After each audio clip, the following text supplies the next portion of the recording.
Robert Froissart, le boss de la condition physique au Pays Basque.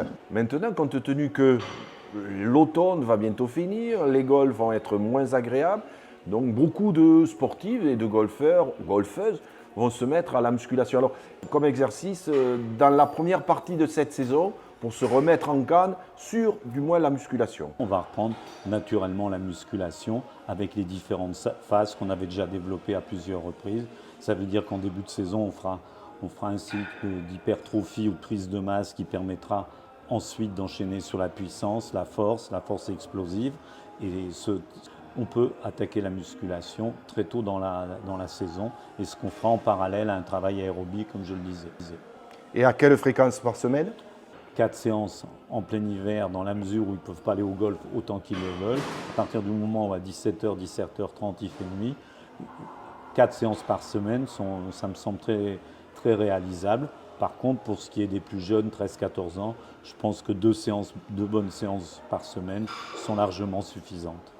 Les étirements, tout le monde se pose. S'étirer entre les exercices sans aller dans les amplitudes extrêmes.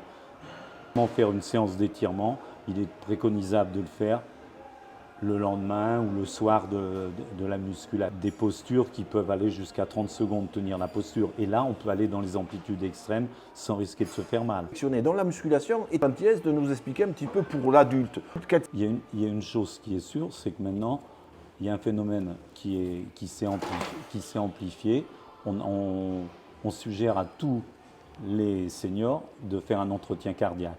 Donc, pour eux, et encore plus pour le golfeur, ce sera d'autant plus intéressant de continuer à faire des exercices, quitte à faire un peu d'aérobie, et pas hésiter à aller dans une salle, mais alors là, il faut être accompagné.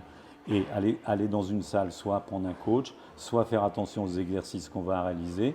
Moi, je pense que, puisque c'est bon pour DeChambeau, je ne vois pas qui a cherché à travailler sur une dissociation maximum, ça veut dire chaque groupe musculaire. Je pense que pour les personnes plus avancées dans l'âge, c'est d'autant plus intéressant de travailler sur des machines guidées. Ça leur permettra d'éviter les blessures et de ne pas faire des exercices un peu inconsidérés comme un squat ou par exemple un arraché, qui sont quand même des choses à proscrire à un certain âge.